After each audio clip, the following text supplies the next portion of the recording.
What's going on, folks? It's Coach Marcus Pro Fan Talk. Thank you for joining me. Had a couple issues. Got here a little bit late. About what, 7 minutes late? 8 minutes late? That's all good.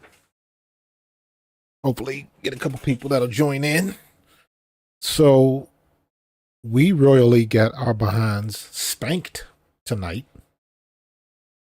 And it happens. Sometimes it happens. And sometimes you get the bear. Sometimes the bear gets you. 49ers crushed. Absolutely crushed the Philadelphia Eagles. We made it. It was a game in the first half. And all this talk about us having coming on in the second half and having good starts and all of that kind of stuff in the second half. Yeah. No, none of that. We had two good first drives, went all the way down to the end zone, didn't score. Field goals both times. And then after that, they just kept going and going and going and going and going. They got that one score. They had that 7.5-minute drive. Left us with like 38 seconds left in the half. They score. And at that time, I believe it was 14-6.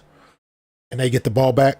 And coming into the second half, they go up 21-6.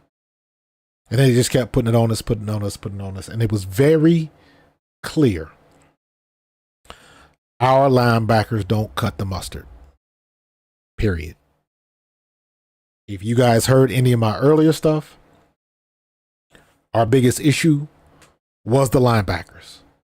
And the last 4 weeks, every team we've played, kill us up the middle. Short to mid, they drag across, they get us in certain sets, and they hit us with, like I mentioned earlier, the inside receiver. Sometimes it's Kittles, sometimes it's Debo, sometimes it's CMC. Any of those three options are not advantageous to our linebackers. And they exposed it. And I wouldn't say exposed it. They just kept doing what everybody else has been doing. Buffalo did it. Dallas did it. San Francisco did it. And it's going to continue to happen and continue to go on and on and on until we prove we can stop it. I fully expect Dallas to do the same thing again. A week ago, or 2 weeks ago rather, I would have said, and I did say, that I believed we were going to sweep Dallas. Because when we beat Dallas at home, we pretty much took their first punch. They couldn't get it done. Our secondary was still in tatters, and Jalen Hurts was not at full strength. Far from it. And we still won the game. So my logic was, we're going to go down to Dallas the second time. Jalen's going to be healthy. Secondary is going to be together. But, of course, then we get injured in the linebacker core, and we just got exposed. So rest assured, everybody and their mama is going to look at that tape of the 49ers, and they say, okay, that's exactly what we are going to do because we cannot stop it. They're going to mix up the shifts. They're going to put our linebackers against their skill positions. And they're going to run the ball across the middle. They're going to run the ball across the middle and throw the ball across the middle. We can't third and mid. I won't even say third and long. Third and anything longer than 4, we are absolutely god-awful. Even up to this point, being 10-2. We have been god-awful on third downs, third and longs. Anything longer than 3rd and 4 is just ugly. We cannot get off the field. I don't know what Sean Desai is doing. I don't know what if we need to play nickel and bring up an extra defensive back or cornerback to have as that. Heck, maybe even play dime. Maybe even play dime because most of the time you talking about a 4-2-5. So we got to do something. because everybody is exposing us and exposing our weakness, and our weaknesses are our linebacker play. Now, Moreau and Zach Cunningham were playing pretty well together, but even then, we still had issues. And now Cunningham was hurt. Christian Ellis got in there, and he looked lost a couple times, and they just took advantage of it. And that's what you do when you're a good team.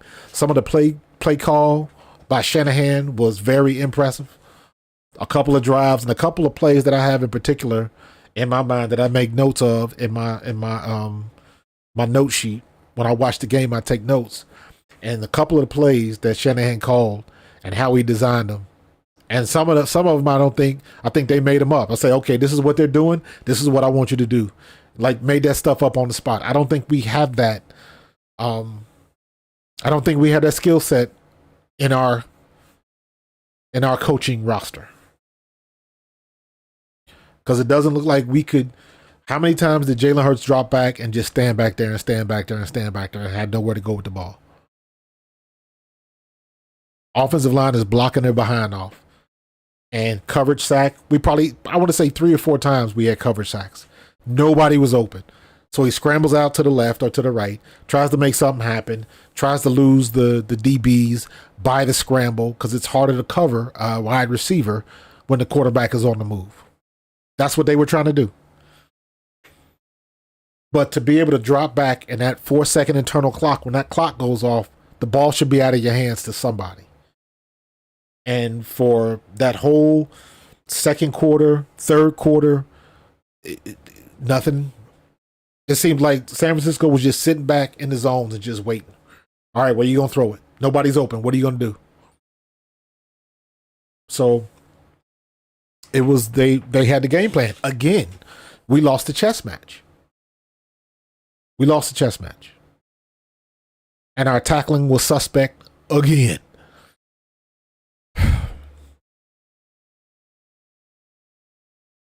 So we better figure out real quick. Because if we lose against Dallas, it's going to be bad for business. Because the way we're looking right now, I don't expect to win the NFC. Based on what I saw today, San Francisco is going to be battling to have home field advantage in the playoffs. Not us. Unless we figure out something and do a 180 from what we did today. Bad linebacker play or not. The bad defensive play has been bad most of the year.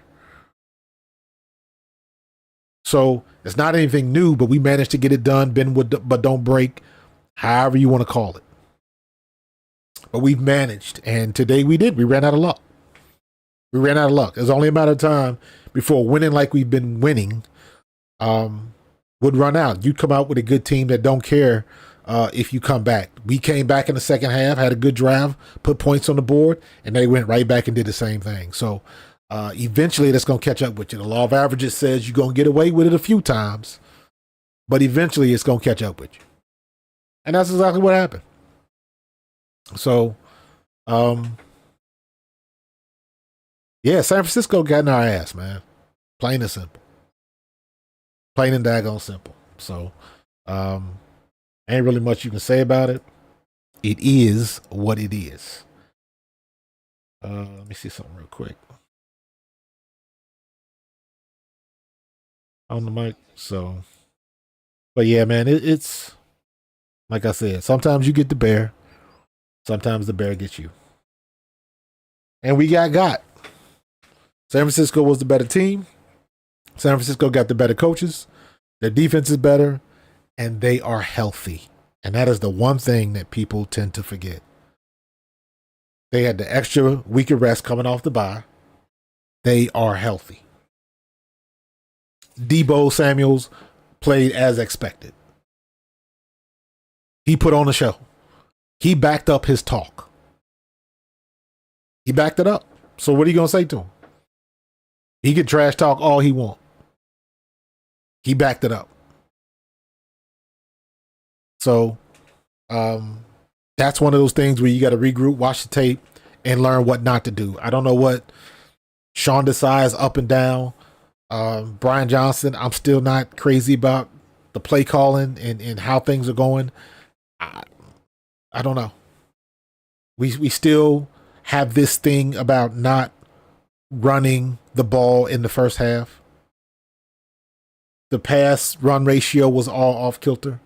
Throwing the ball almost 50 times again. And I know we had to play catch up in the second half, but we had opportunities to run more, and they still, for whatever reason, refused to get DeAndre Swift outside. Nothing crazy. We don't have to do it don't have to be a screenplay. It don't have to be a jet motion sweep. We should do a regular pitch outside and see what we get. San Francisco does a great job in doing it. The skinny pitch, the pitch outside, it forces your linebackers to flow, and it breaks up that defense. What up, Cody K? What's going on, bro? Tough loss, but they won fair and square. Yeah, man, they kicked their ass tonight. You're absolutely right. There is a lot of football left. But as far as the game tonight, man, I don't know if you heard my rant just a second ago, but I was like, Debo can talk all the smack he wants because he backed it up.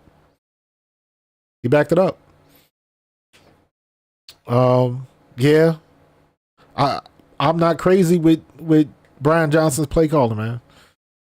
So now officially, for me, we are past the point where it's, well, I would call it a nitpick.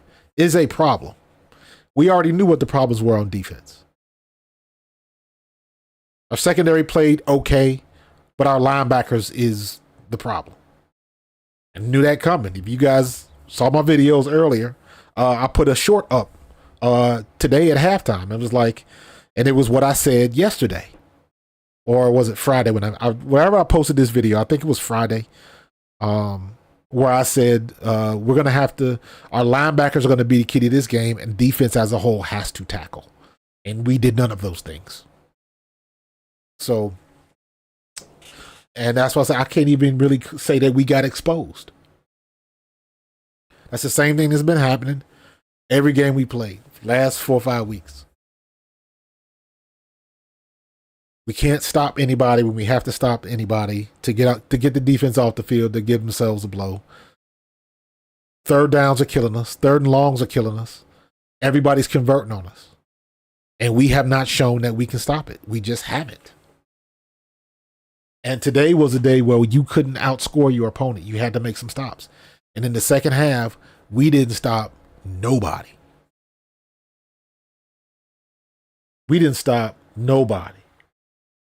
In the second half, let me see if I can, third quarter. So these are San Francisco's drives. Touchdown, touchdown, touchdown, touchdown, touchdown. Let me see. Is that right? Third quarter. 1, 2, 3, 4. 4 for 4 in the red zone. 4 drives, 4 scores. 4 touchdowns, not field goals, touchdowns.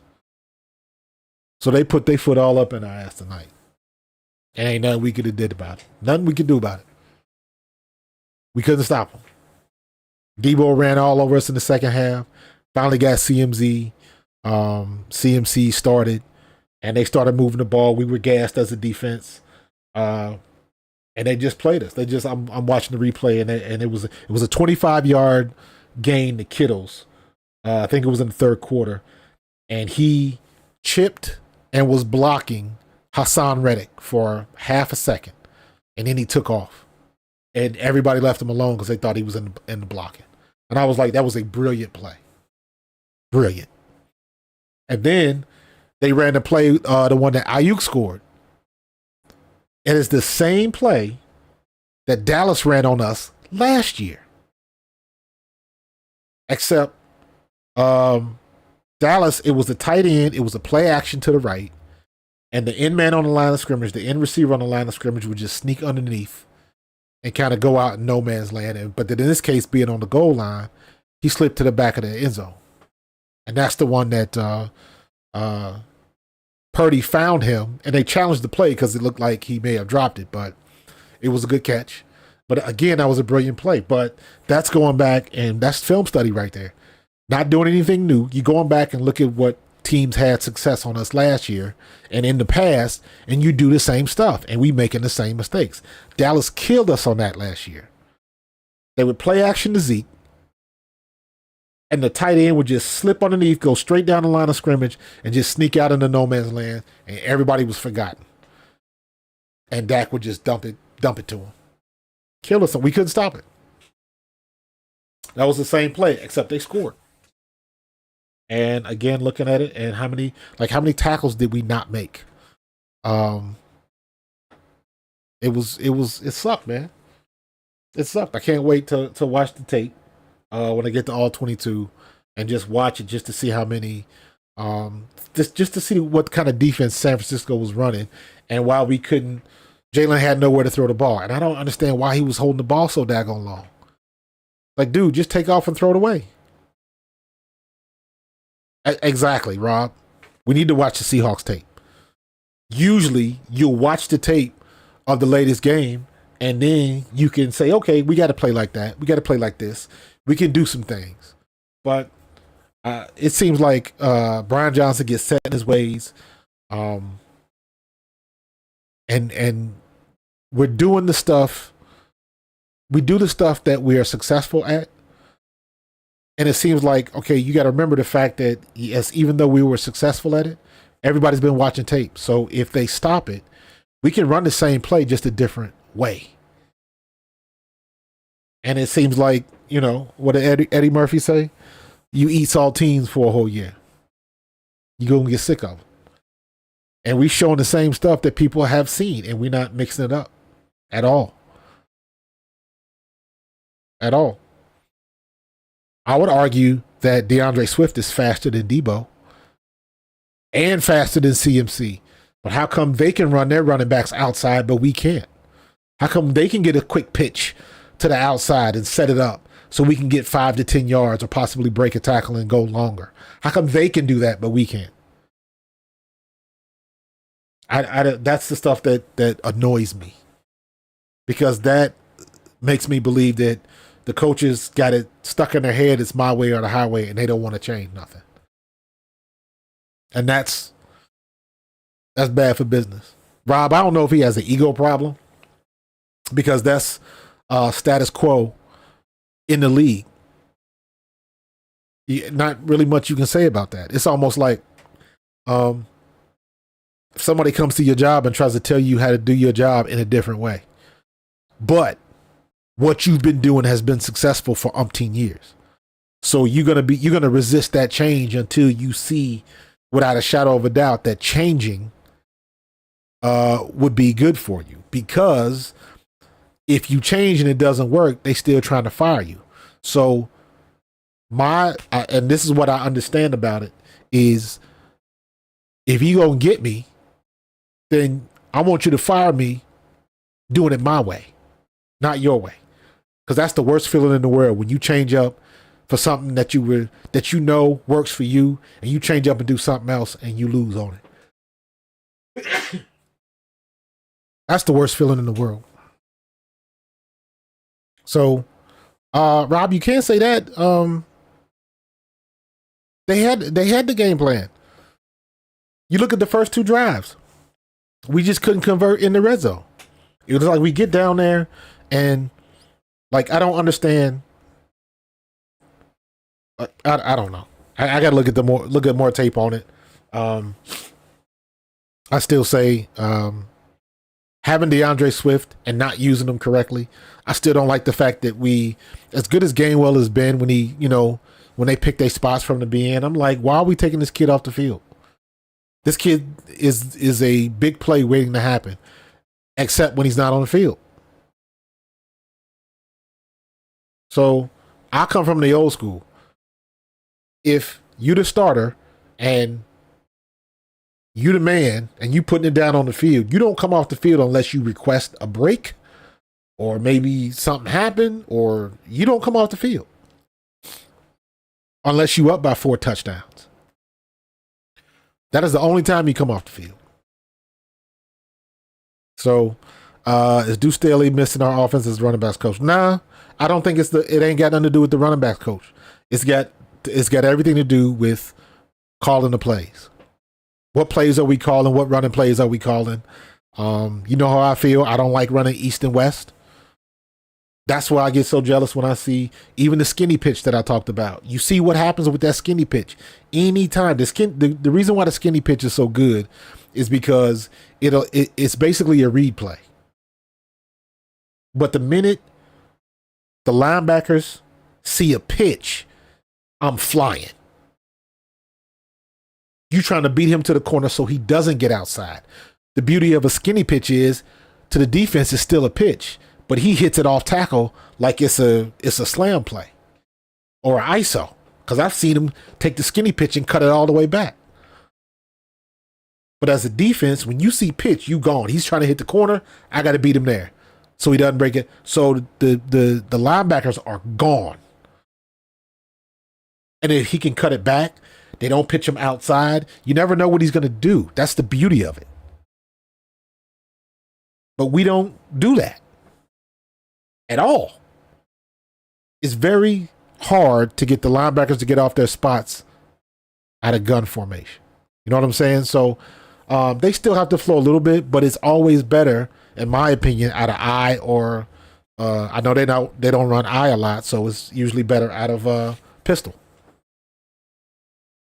We didn't even I don't even think we ran the jet sweep tonight with DeAndre Swift. So again, no,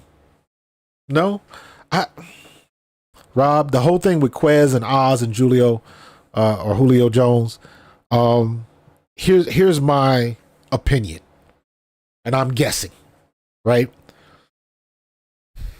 Nick Sirianni, he is the stereotypical Italian dude, and he goes with loyalty over performance. That's my opinion. In my opinion, there's no reason Quez comes back and then Oz doesn't see the field or Oz doesn't get targets. I mean, if you really want to get down to it, the one pass to Quez Watkins, it did hit him in the hands. Now, it looked like the cornerback may have got in there, but again, big-time players make big-time plays in big-time games. Debo made big-time plays in a big-time game. A.J. Brown, when you got the ball in his hands, what did he do? Broke tackles, yak yardage.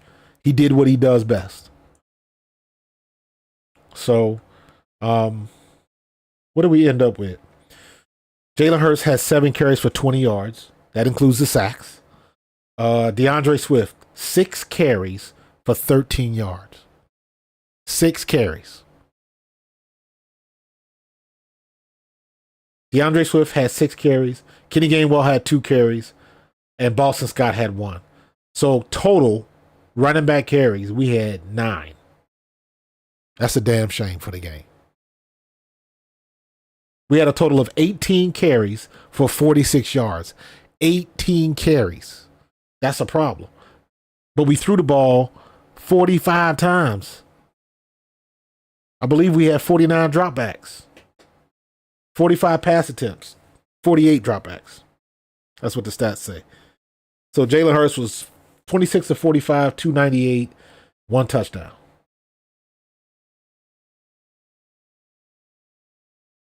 Yes. They ran the ball 28 times for 146 yards. Christian McCaffrey had 17 for 93. Debo had 3 for 22. Mitchell had 3 for 13. Mason had 2 for 10. And Purdy had 2 runs for 9 yards. That's how you even it up. You know what? I don't necessarily buy that. See, that's another thing, because I refuse to believe that Stoll is better than Albert O. I don't believe that for a minute. Liz C, they didn't even stop our run. We did. You're absolutely right, Liz. 100%. We can't. What's the point of having somebody like Swift on the team if you're not going to use them right? And honestly, I said the same thing about Miles Sanders last year. Now, I know a lot of people don't like Miles Sanders, but again, it is my opinion that last year, if they would have ran Miles Sanders correctly, Miles Sanders would have led the league in rushing. That's my opinion. When you look at the rushing leader from last year and you take the difference of carries, the difference in carries, and multiply that by Miles Sanders' yards per carry, he leads the league in rushing. So if we didn't have all them damn games where we had 2 and 3 carries in the first half, and the only time he got, above 15 carries was when we were up and we were trying to run out the clock. If we run the ball like regular teams do and use him like a real number one running back, he could have led the league in rushing. And I believe the same thing with DeAndre Swift. We just don't do it. Liz, again, you are 100% correct. We stopped the run. So, Larry, hey, man. Larry, I hope you saw my post, man. 49er fans, y'all get to talk y'all talk. Because y'all whooped their ass tonight. So talk your talk. I ain't got no problem in that. You win, you allowed to talk. You can talk that smack. That's how I was raised. We did run on them. Yes, we did, Liz. But it's a new year. So we got what we got. And what we got is not working. Or let me say it like this. It's not working well enough for us to continue the way we've been. We got to change some things up. So, Robert, we still got a good shot in Dallas. Because we had the same issues the last time we played them. Our middle was still soft. That didn't change. That carved us up a little bit. CD carved us up a little bit going through the middle. And if you remember, Ferguson and what's his name? Schooner, the other tight end for Dallas, they carved us up in the middle. So it wasn't anything different. The linebacker play in the middle didn't change. It wasn't better when we played Dallas. It was basically the same. Rest assured that the San Francisco looked at the Dallas tape and was like, oh, are we going to do that? Guarantee you they did. So that's not anything new. We just got to be better at taking care of that. Because going forward, and I don't know why I wasn't any time before, but going forward, everybody we play, right? Going into Dallas, going into Seattle, then we got the Giants. Every team we play going forward to end this last little stretch is going to look at these last 2 games. And they're going to, we're going to attack the middle until they get a linebacker. I don't know if Shaq Leonard is the answer, because Shaq Leonard is hurt. He ain't playing that. Listen, you do not cut a captain. Shaq Leonard was a captain in Indianapolis, and they cut him, which means he ain't playing well. You don't cut players that involved in the community, that much of a leader on your team. You don't cut players like that if they can still play. You don't do it. So I don't know how much Shaq Leonard can really help us. Can he cover? That's the problem. Who asked about Dean? Liz, is Dean coming back? I don't know what Dean's problem, what his situation is. But you got to remember, when Dean was healthy, Dean couldn't cover that well either. It's a coverage issue. Then it becomes a defensive scheme issue. Because I don't care who you are. I don't care if it's Greenlaw, Warner, N'Kobe Dean, Nicholas Monroe, Zach Cunningham. You name any linebacker in the league. Roquan Smith. It doesn't matter. You name any linebacker in the league. None of them can cover. They can run with you, but they can't cover. Here's the difference. If we get DeAndre Swift and he's getting covered because of the set we're in, and Warner is covering DeAndre Swift. Warner's a pretty fast linebacker, but he ain't DeAndre Swift fast. So Warner can run with DeAndre Swift, but Warner doesn't have the hips. No linebacker is going to have hips like a cornerback. That's why the mismatch is always there. That's why these teams now are smart enough to flip-flop the tight end and the running backs and put the running back where the tight end should be, because the coverage still has its rules. And in most matchups, the end man on the line of scrimmage, if you're in a 4-2 nickel or a 4-3 or whatever, linebackers are going to cover that running back, and that tight end.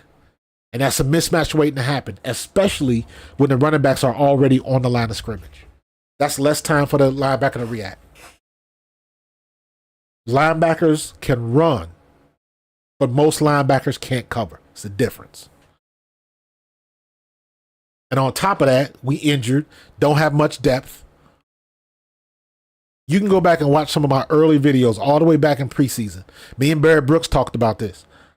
I had Christian Ellis picked out as a dark horse. Like, nobody was talking about him, but I was like, yo, this kid is going to be a baller. If he gets the opportunity, this was before the whole Zach Cunningham and Moreau, and we got the other guy that ended up quitting because he wanted to be a carpenter, and now he wants to sign with Pittsburgh. Before all of that stuff happened, I was like, yo, Christian Ellis can play. And who's to say if he had been starting this whole year, maybe he would be better. But it is very, very difficult for you to step in and just all of a sudden dominate at linebacker. Very difficult. So, Liz, to answer your question, I don't know when Dean is coming back, and if and when he does come back, how good is he going to be in coverage? That's our weak point. Our linebackers are not good in pass coverage, and the defenses we are running leave them exposed. Larry Evers, Bully Boys from the Bay. Shrimp and sushi for everybody. Yeah, man. So, and like I said, I don't think Shaq Leonard is the answer. I don't think it's the answer. If we wanted Shaq Leonard that bad, he would be here. We would have offered him a contract, and we would have made it happen. The same thing we did with Ndamukong Suh and Linval Joseph last year. We needed help stopping the run, and Ndamukong Suh was a name we could use. We paid him because we knew he could still play. And you know what? If you remember, when we played at Indianapolis last year, that was the first game we had just signed Ndamukong Suh because I didn't think they were going to play. Both of them played, and they made an immediate impact in the run defense. An immediate impact. I don't know if he's going to get that from Shaq Leonard. Because teams don't cut captains, especially captains that can play.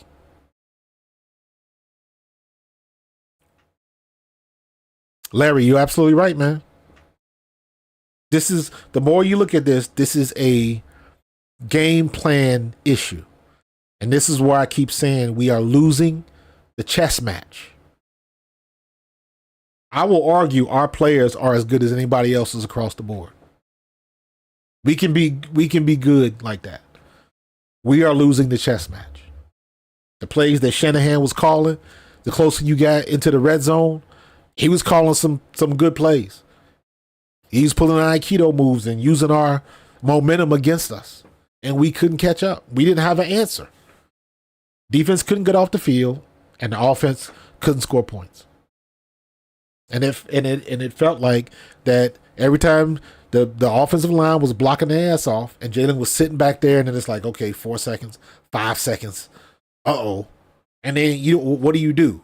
You stay back there, you start swaying. I think the one time they said he slipped, I was like, he didn't slip, he tripped over his own feet. That wasn't no slip. But the longer you do that, like, listen, if somebody ain't open by now, go ahead and climb the ladder, get your 3 or 4 yards, and we'll move on to the next play. But just like anything else, there's ways that you can beat that. If they're sitting back in coverage, because that had to be what they were doing, because Jalen Hurts had 6-7 seconds back there. Nobody was open. What that means is they're flooding the zones, and all them linebackers are just dropping back. They're far enough back so every zone is covered. Everywhere you just think of, I don't know, pick a point in the room and from eye to eye, right? And just break it up into 4 or 5 little zones, right? And just you look from here, here, here, here. Every one of those little line of sight zones, you see a defender. There's a 49er sitting there. So it seems like there's nowhere to go with the ball because everywhere you look, there's a 49er sitting. They're flooding the zones. And you got different depths. So the linebackers are far enough to where they're in the line of sight. So if he throws the ball, that's iffy because if I don't put it at exactly the right spot, they can tip it, deflect it, possible INT. Possible turnover. But they're close enough If you decide to run, they will come up and, hold you to a 5 or less run. You're not going to beat them on the big play. That's the play where Jalen took off and he took that shot where he had to go in to get checked for a concussion. Plays like that. They play back. Give them the 2 to 5 yards. Just don't let them get to 10 to 15. And now here's the difference. When you have linebackers that are fast and can run, they can come up to support and come up quick when they see him running.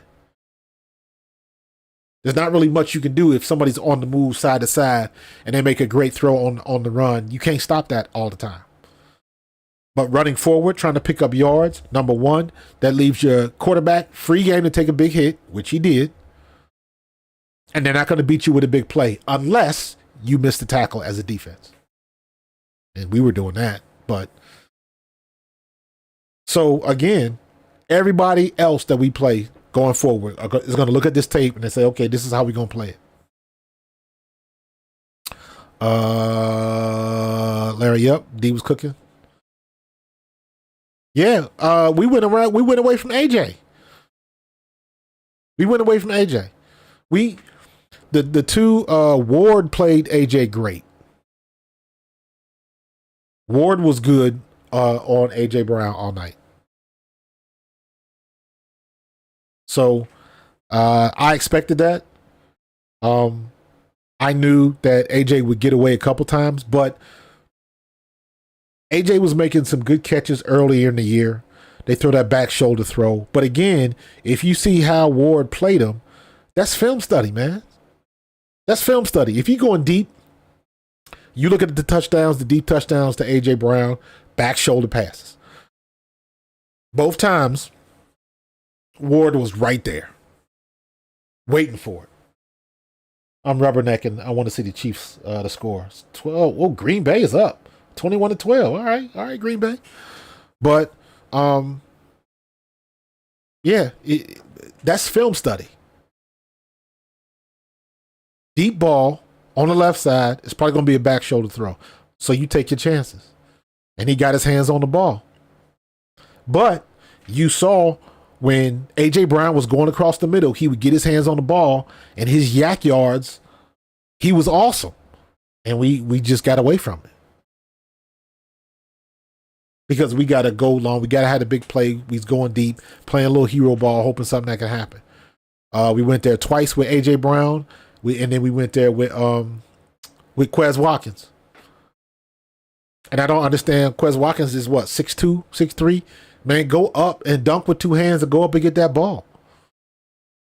I don't, obviously it's a little bit easier said than done. But, we gotta be better. We gotta be better. We didn't, like I said, we didn't get exposed. We are what we are.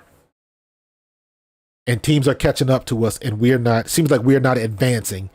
We're kind of standing still, and everybody else is getting better. Damian Wayne, I'm in late, but what did this W mean for San Francisco and light of NFC?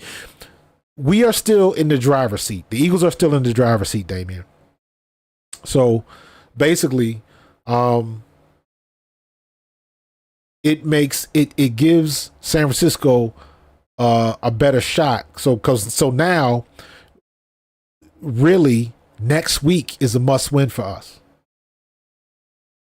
Because now, if we lose to the Cowboys, right, that means we've lost to the Cowboys and we've lost to San Fran.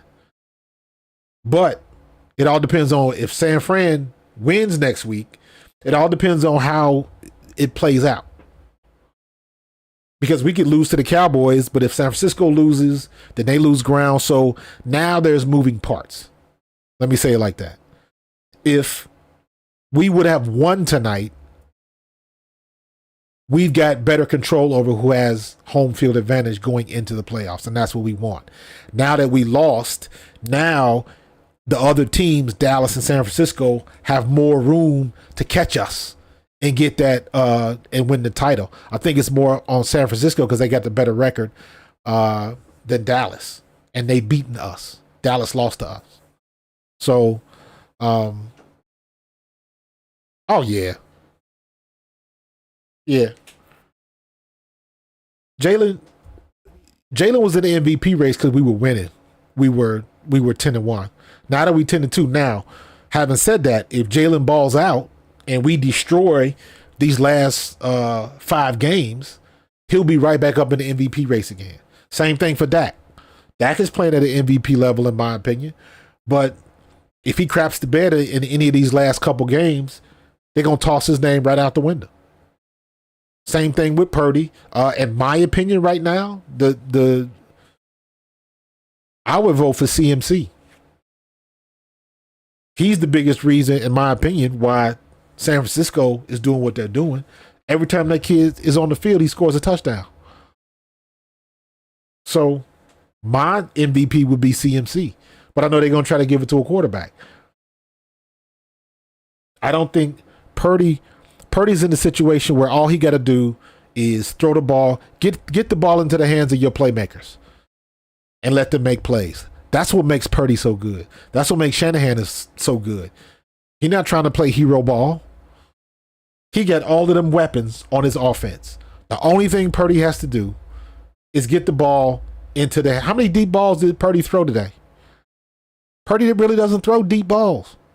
He ain't launching no 50 and 60 yard balls.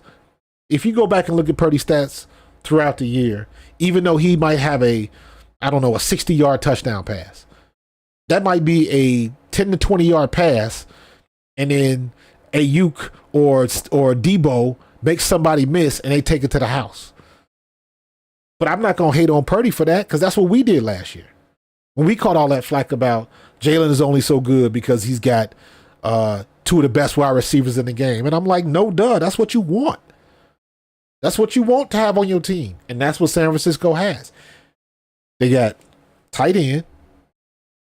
They got 2 deadly skill positions, and they got a wide receiver that's really good.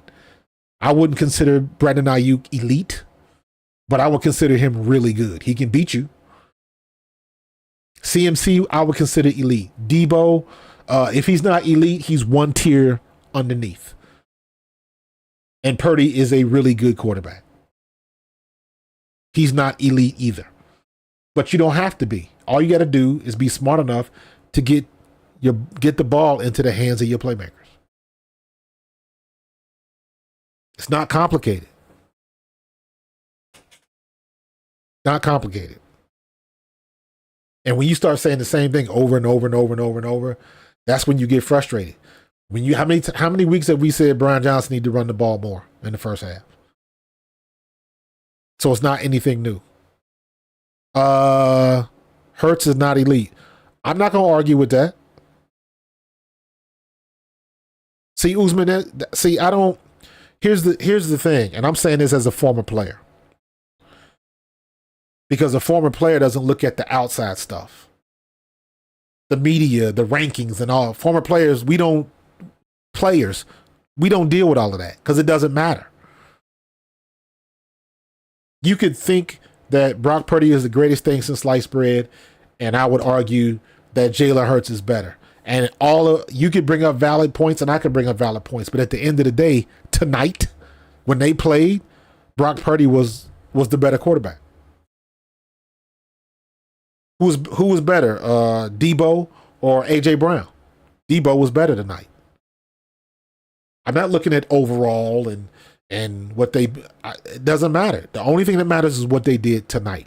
And then we'll go, because when Wednesday come, and now everybody's on to Dallas, the same conversation is going to come up. Is that good? Jalen Hurts sucks. You see what they did and blah, blah, blah. The Eagles fans are going to say, well, yeah, we put more points than Dallas did on them.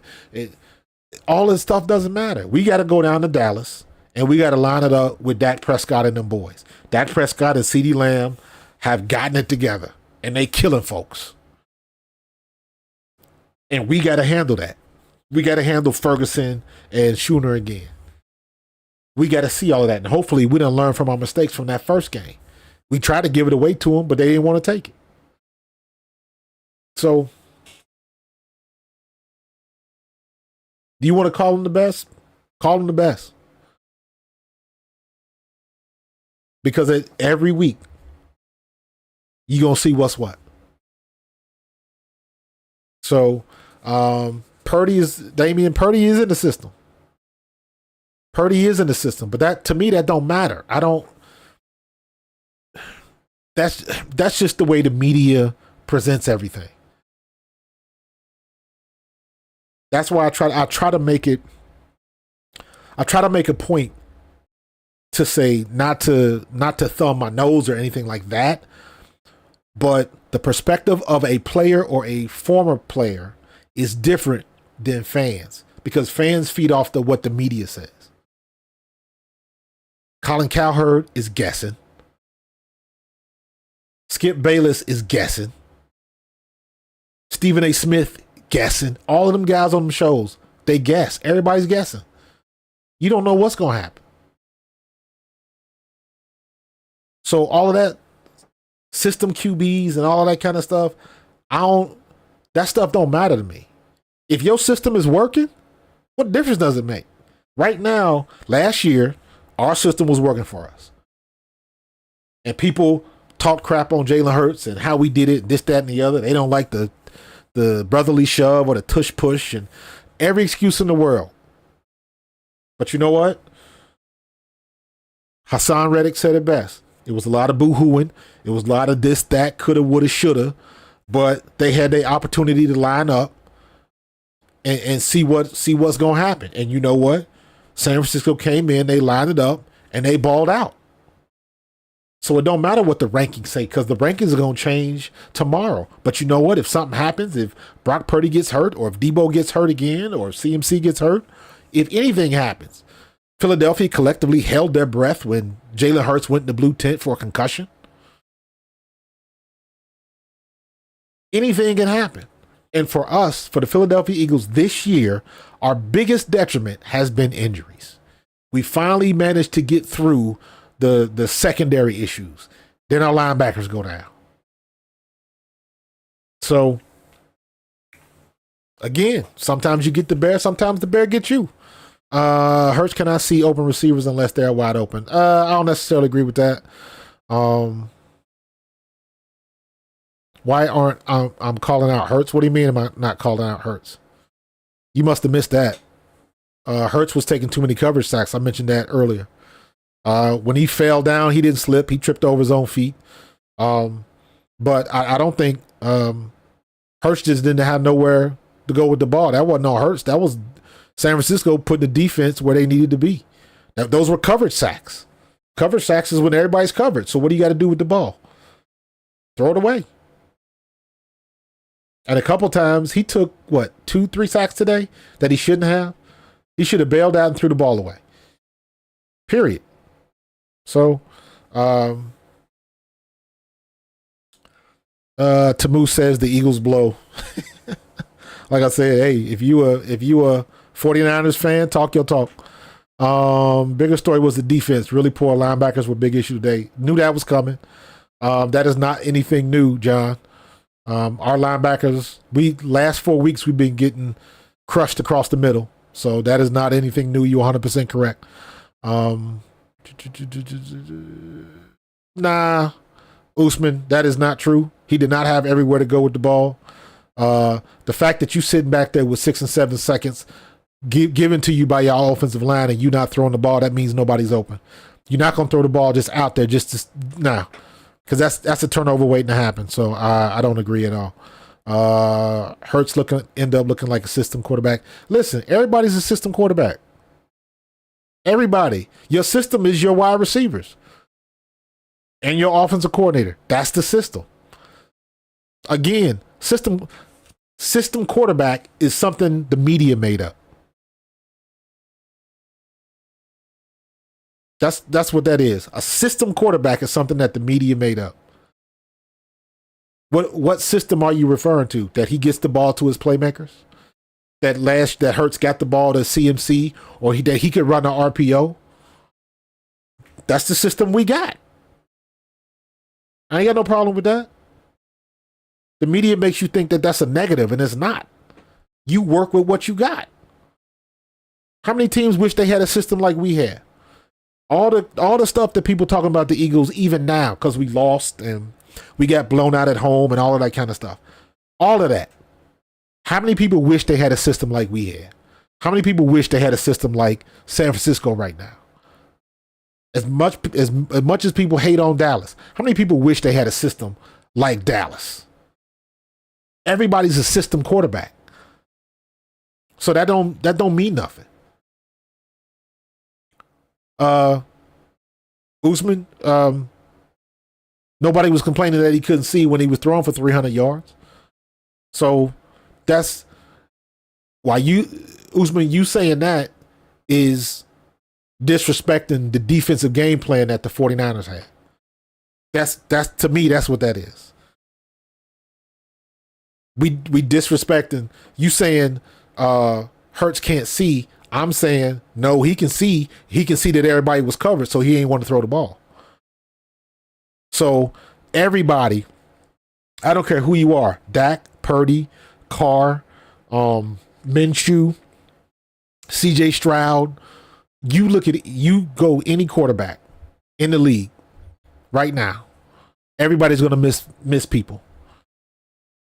Dak missed two wide open men when we played him. One, he missed them because the rush was coming from one side and he didn't get a chance to go through his progression. So that's on the defense. That's good defense. The other time, he just chose the wrong option. So every quarterback does that. It only gets amplified when your team loses.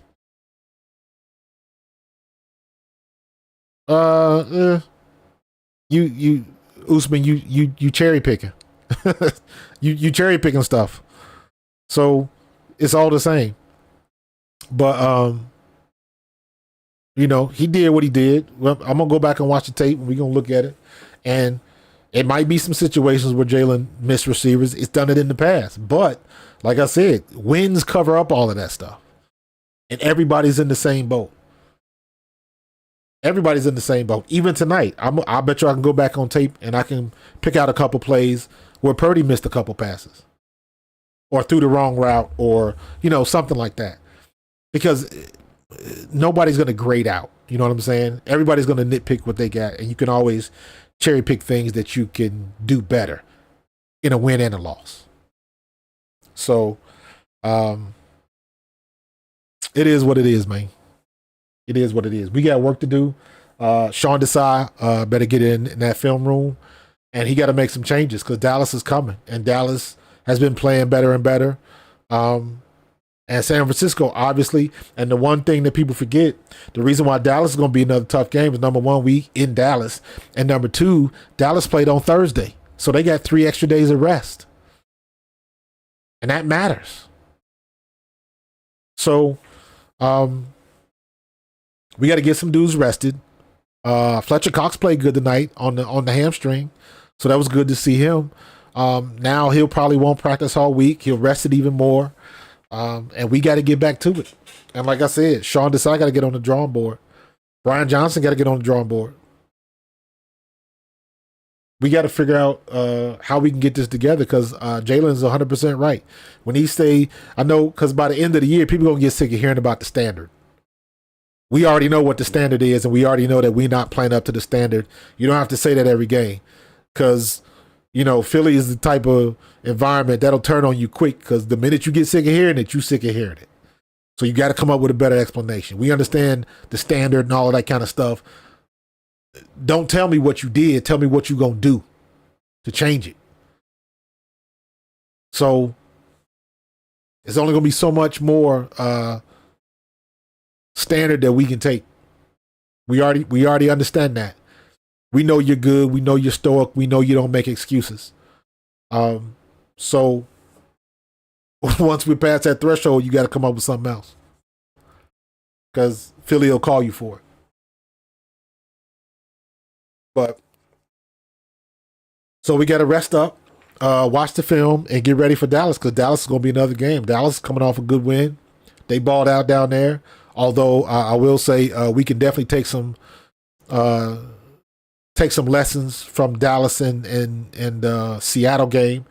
Seattle had opportunities to win that game and they just did not do it. It was about 7 minutes left. Seattle had like third and 7. And Geno Smith put the ball right in the receiver's hands, and the receiver fell, drops the ball, and they don't convert. They go 4th and 1 or 4th and 3 or something like that. They tried to go for it, didn't get it, and it just wrecked. Dallas just took over, and Dallas caught up, took the lead, and didn't give it back. And that was a chance for Seattle to go up 2 scores, and it would have really put the pressure on Dallas. Seattle's defense was playing relatively well, but they couldn't convert. And all I'm saying is that when you are a team and you have the opportunity to take advantage of a situation or to put a team away, you have to be able to do that. We Philadelphia Eagles, we dropped another pick tonight. And I'm saying that because that's an opportunity to kill a drive. The ball hit Blankenship right in the hands. He couldn't come up with the pick. So the opportunities that present themselves, the best teams are the ones that take advantage of those opportunities. How many missed tackles did we have tonight? So that's 2 weeks in a row. Missed tackles cost us. Reed Blankenship had a missed tackle on Josh Allen. He scores. And there was another missed tackle tonight on Debo, I think in 2 instances, and he scores. And of course, you saw what CMC was doing. He was just running through us. We couldn't stop him. We could not stop him. Our tackling is garbage.